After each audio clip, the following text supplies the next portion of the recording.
Bonjour et bienvenue sur 1, 2, 3 Français, le podcast des parents expatriés. Je m'appelle Audrey, je suis franco-allemande et je vis en Allemagne depuis 15 ans. Je suis maman de 2 enfants nés en Allemagne et qui grandissent avec 2 langues, l'allemand et le français. Je suis professeure de français langue étrangère et langue maternelle. En 2022, j'ai lancé les Franco-Expats pour permettre aux enfants francophones de Cologne et de l'étranger de garder un lien actif avec la langue française ainsi qu'avec la culture francophone.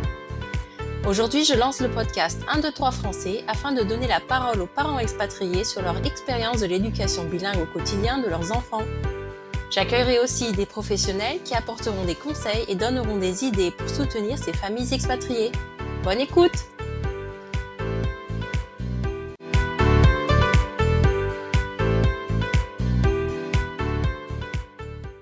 Aujourd'hui, je vous retrouve pour un épisode un petit peu différent de ce que vous avez l'habitude d'entendre jusqu'à présent. Alors, j'accueille toujours une maman d'une famille bilingue avec une langue minoritaire et une langue majoritaire. La différence, c'est que cette fois, ce n'est pas le français qui est la langue minoritaire, mais une autre langue, comme vous allez le découvrir.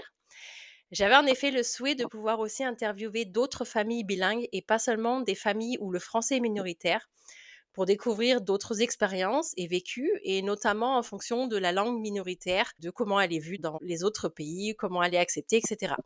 Donc on reste sur les mêmes questions, mais avec une autre langue, une autre culture.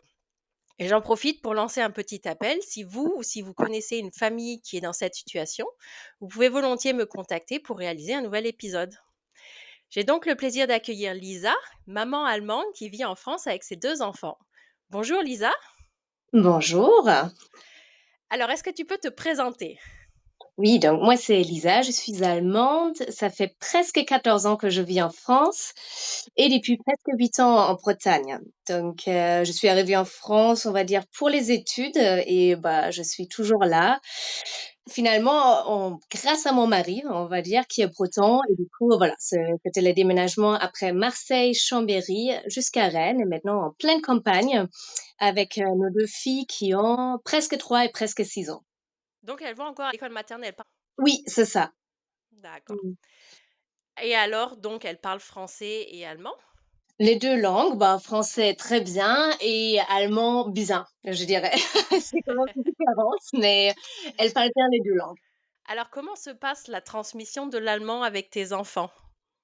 Alors, on va dire dans la vie quotidienne, c'est vraiment moi la seule qui parle allemand parce que mon mari, il parle pas allemand. Il connaît maintenant des mots qu'il utilise, mais ouais, il parle français à l'école, c'est français, avec des copains, c'est français et nous, on habite en plus dans un habitat collectif, donc également avec les voisins, c'est le français. Donc du coup, voilà, c'est sur moi que ça repose, qui peut être un peu stressant au début, mais maintenant je suis habituée et après, on essaie quand même d'aller régulièrement en Allemagne. Bon, l'avantage entre la France et l'Allemagne, c'est pas si loin, même si je suis en En effet. Bretagne. C'est, et que des amis et de la famille viennent aussi, ici parce que, tous mes amis et toute ma famille, personne parle français. Donc du coup, voilà, c'est obligatoire que mes filles parlent allemand quand même. Mais c'est un très gros avantage, justement, comme tu dis, elles sont obligées du coup de parler allemand puisque, déjà si elles veulent avoir ce lien avec la famille et il faut Mmh. parler, allemand. Donc c'est, finalement, c'est un avantage. Et quelle stratégie tu as mis en place au quotidien donc pour intégrer des moments allemands avec tes filles? Alors moi, dès que je parle avec mes filles, c'est uniquement en allemand. Je leur parle pas du tout en français dès leur naissance. Donc au début, la première année avec la plus grande, c'était quand même, je trouvais ça le plus dur parce que je parle dans le vide. Bon, en tout cas, j'ai eu l'impression parce qu'il y a aucun retour en allemand. Donc du coup, c'était vraiment, j'ai parlé en permanence. Quand je mets la table, j'ai dit, là, je mets une fourchette, là, je mets un couteau. Donc du coup, pour vraiment nommer en permanence tous les objets. Mmh. Après voilà, une fois qu'elle a commencé à parler, pareil, c'était la plus grande, elle m'a répondu toujours en français au début, malgré le fait que je parlais uniquement en allemand et moi, j'ai mis la stratégie en place parce que ça m'a quand même beaucoup embêtée que c'était plus dur qu'elle me répond en allemand, que je suis allée 6 semaines, avec les 2 filles, donc la plus petite avait, 3 mois.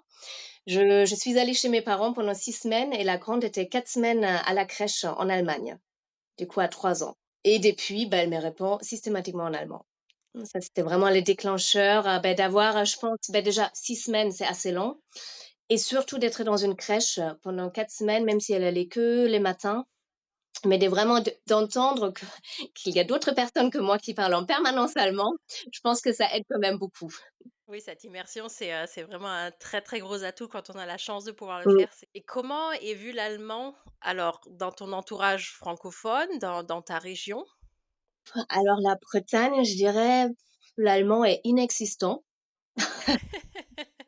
Mais bon, il y a encore, quelques collèges, qui proposent ça. Alors pour te dire, c'était quand j'étais enceinte, je cherchais une crèche bilingue.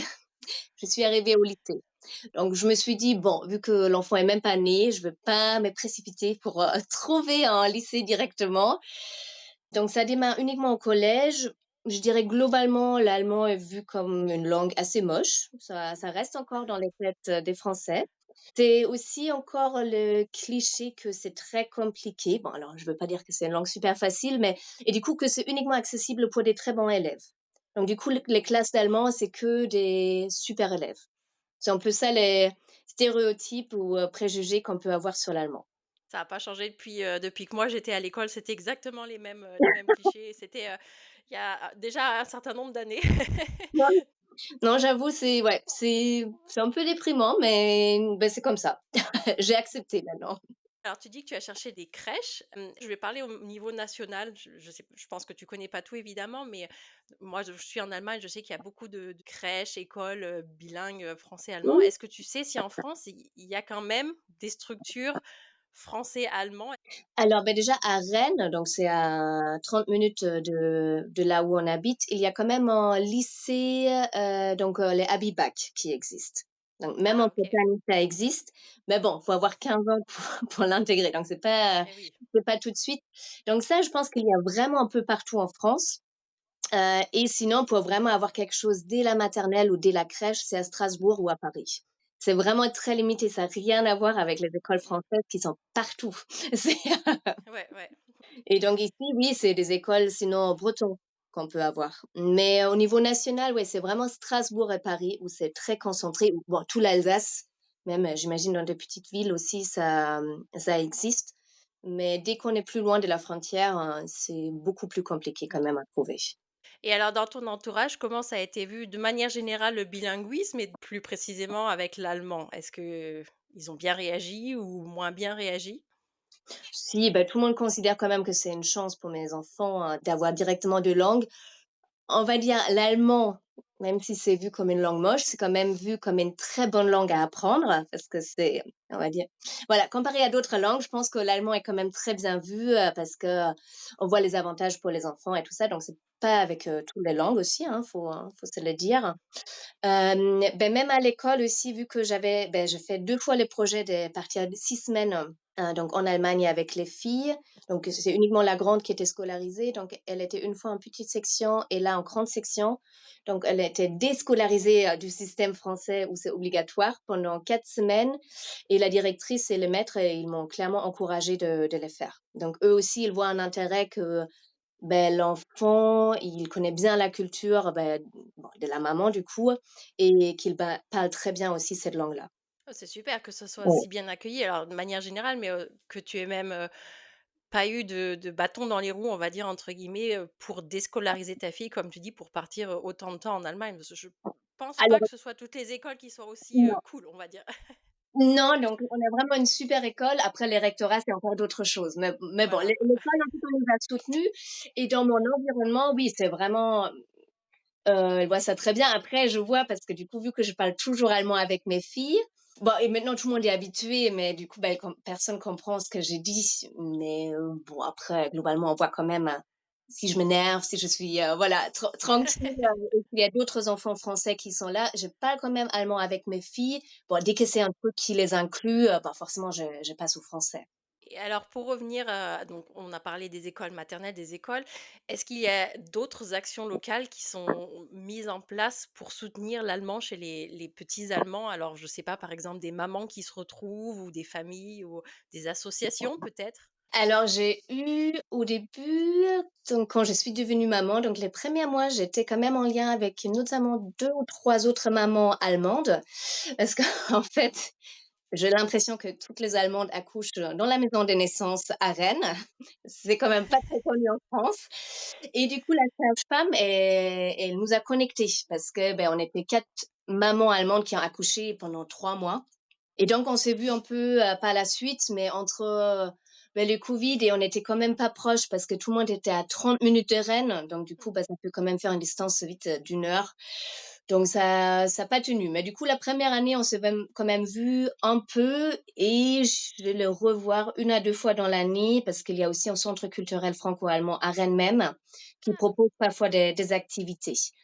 Donc moi, je voulais, il y a 2 ans, je crois déjà, inscrire ma fille sur une activité, des toutes petits, les mercredis matins, mais il y avait pas assez d'inscrits. Et là, je suis aussi moins motivée parce que c'est à 30 minutes voiture, il faut se garer, donc bon, c'est au moins 45 minutes pour vraiment y arriver, pour faire 1 heure sur place et je me dis: «Bon, en fait, je travaille pas les mercredis et je parle allemand avec mes filles» et je me dis: «Ah, c'est, si bien aussi, hein». C'est bien, qu'est-ce qu'ils proposent pour les enfants ce centre alors? Alors le mercredi matin, en tout cas, c'était vraiment des activités ludiques, mais avec des jeux en allemand et du coup uniquement des enfants et des parents qui parlent allemand aussi, donc c'était assez libre. Sinon là, elle propose aussi des galeries d'art, hein, donc du coup, qui sont commentées en allemand, mais c'est plutôt à partir de 8 ans. Donc mes filles sont encore trop petites. Et parfois, il y a aussi la musique, donc des concerts, en lien avec, la culture allemande. Mais je dirais c'est pareil, plus pour les enfants un peu plus grands, donc ça va arriver. Ça va vite arriver, oui, j'allais dire, c'est le temps passe bien, bien vite, ouais. Est-ce que toi, tu aurais des conseils pour les parents, de manière générale, qui transmettent donc comme toi une langue minoritaire pour la maintenir, pour, que les enfants l'apprennent? C'est vraiment, de rester à sa langue, de toujours en parler, même si l'enfant, continue à parler dans la langue, de du pays. C'est de pas céder, voilà, de vraiment se dire, voilà, déjà, au moins, s'il écoute, même si c'est pas énorme comparé à l'école, ses copains et tout, mais s'il entend toujours, la langue que moi je veux transmettre, ça va quand même rester et à un certain moment, si on va dans le pays, voilà, forcément, il va se mobiliser et moi, c'est aussi, par exemple, moi, je lis des livres uniquement en allemand. Moi, c'est vraiment tout est en allemand, donc on a un côté livre allemand, livre français, donc si moi je couche les filles, c'est en allemand. Si c'est mon mari qui les couche, c'est en français et du coup, pareil au début, la grande voulait parfois que je lis en français. Parfois, je l'ai fait, en disant: «Mais pour moi, c'est important que j'ai très envie de lire aussi dans ma langue maternelle». Donc parfois, je j'achète aussi des livres un peu plus faciles pour que ça soit pas trop compliqué, pour elle à comprendre, surtout le soir. Donc voilà, il faut quand même s'adapter parce que c'est pas tout de suite les mêmes niveaux. Donc voilà, des livres un peu plus faciles qu'elle adore.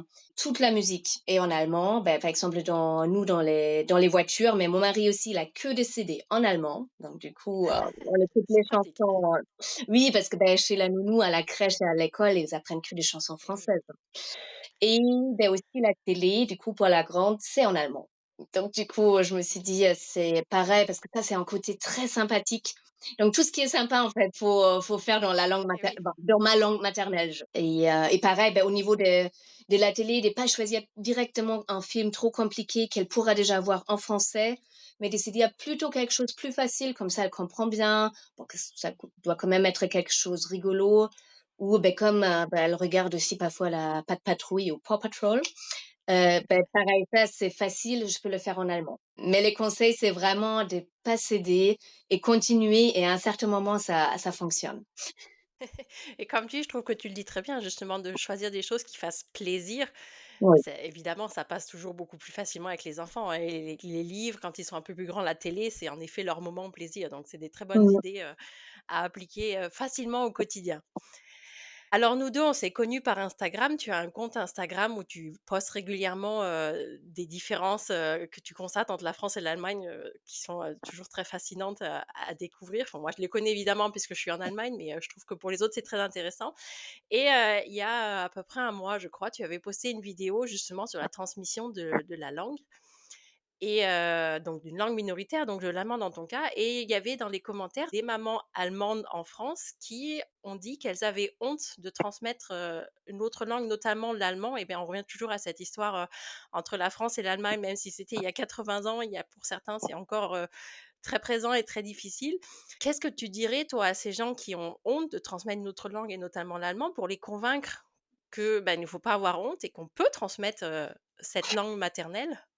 Déjà, moi, je trouve que voilà, effectivement, tout le monde sait ce qui s'est passé dans l'histoire et c'est bien à un certain moment de parler aussi à ses enfants, mais bon, pas pas les premières 5 ans, je dirais, c'est pas nécessaire. Oui. C'est ma culture, donc du coup, dès la culture, la langue, elle fait partie.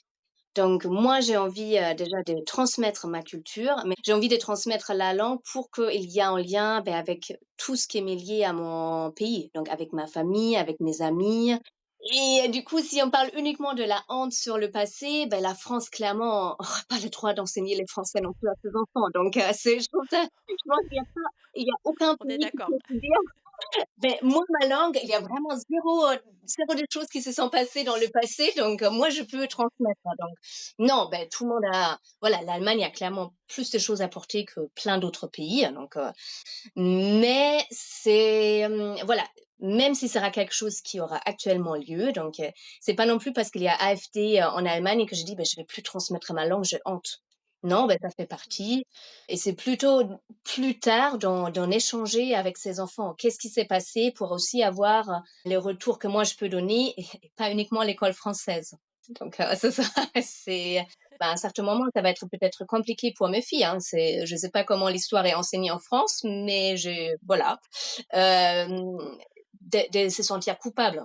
Bon, en tout cas, nous, à l'école, en tout cas, moi, quand j'étais à l'école, c'était vraiment il faut se sentir coupable, tout le monde. Du coup, d'avoir l'histoire en France, je pense que ça va faire, le même effet. Mais c'est voilà, donc de se dire: c'était comme ça, qu'est-ce que je peux mettre en place pour échanger avec mes filles, pour en parler et pour dire aussi, tout ce qui va bien, qu'est-ce qu'on a fait avec ce passé-là et de les surpasser. Je trouve que tu dis les mots justes, hein, de toute façon déjà en effet, la France a pas son pareil, dans l'histoire, même si c'est peut-être un peu moins récent, quoique il y a certains épisodes récents, mais voilà, chaque pays a en effet, son fardeau à porter de mauvaises actions et voilà, il faut vivre avec et puis de toute façon, déjà nous et puis nos enfants encore plus, n'y peuvent absolument rien de ce qui a été fait, donc même si voilà, évidemment, c'est toujours compliqué, comme tu dis à l'école, ça posera sûrement question, il y aura peut-être, des difficultés, des différences, mais expliquer, toujours expliquer, hein, on est toujours dans cette phase d'expliquer pour avancer positivement, on va dire. Mmh. Alors, on va revenir sur quelque chose d'un peu plus léger. Est-ce que, tu as des anecdotes du bilinguisme de tes filles, de ce qu'elles peuvent avoir dit, traductions, rigolotes, des formulations et cetera? La première chose, la grande, ça va maintenant, mais la petite, elle arrive pas du tout à prononcer les H comme une vraie Française et du coup, en allemand, on a quand même besoin les H très, très, très souvent pour faire Eh les oui. distinctions entre le mot. Donc et aussi pour, dire, mes parents s'appellent Heide et Hans. Donc bon, après Ah oui.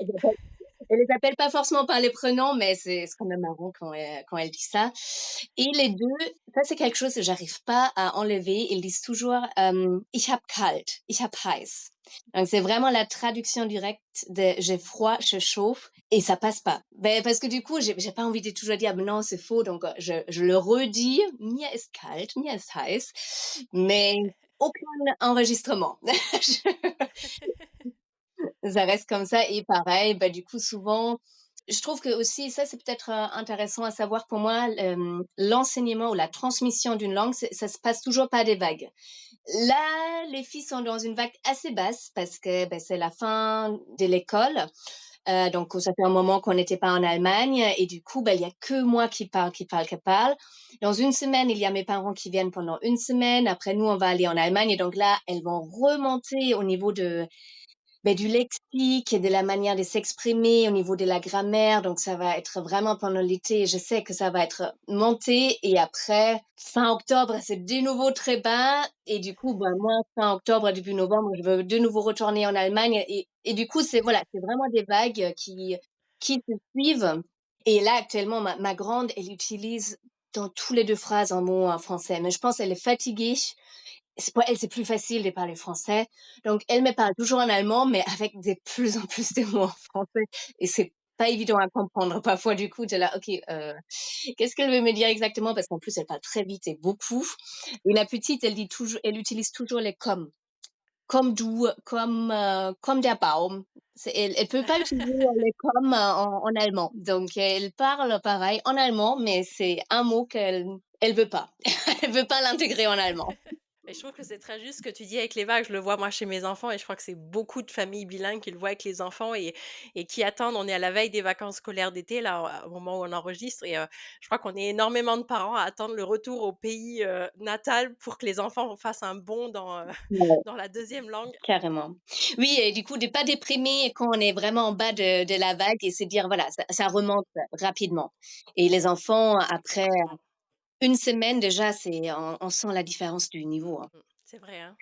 Eh bien, écoute, je te dis merci pour ton témoignage. Je trouve que c'est très intéressant et je suis ravie d'avoir justement ce que je souhaitais, des témoignages voilà, qui ne sont pas que sur la transmission du français, la transmission des autres langues, puisque chaque langue, voilà, a sa culture. Moi, j'entends souvent dans les podcasts, le français, c'est la bonne langue. Alors, l'allemand, c'est pas la mauvaise langue, quoique pour certains peut-être, mais ça reste encore une bonne langue. Mais je trouve Ouais. que c'est important d'avoir tous ces différents points de vue sur la transmission de la langue et de la culture au quotidien et dans les différents pays. Mmh. Beh, merci en tout cas à toi pour l'invitation et donc je dis aussi pour ceux qui ou celles qui parlent allemand, donc n'hésitez pas mais suivre sur Instagram, si ça vous intéresse, les différences entre la France et l'Allemagne, c'est Bretagne leben. Voilà. Ça va, je marquerai tout, dans les épisodes du podcast, dans les posts, sur Instagram, voilà et je vous invite aussi en effet à suivre, c'est toujours, rigolo. Pour moi, c'est rigolo parce que je connais ces différences, mais c'est rigolo de voir, le côté miroir, et ben, merci. Merci.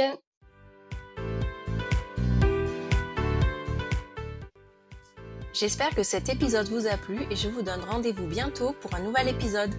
N'hésitez pas à me partager en commentaire vos impressions et vos questions. À bientôt!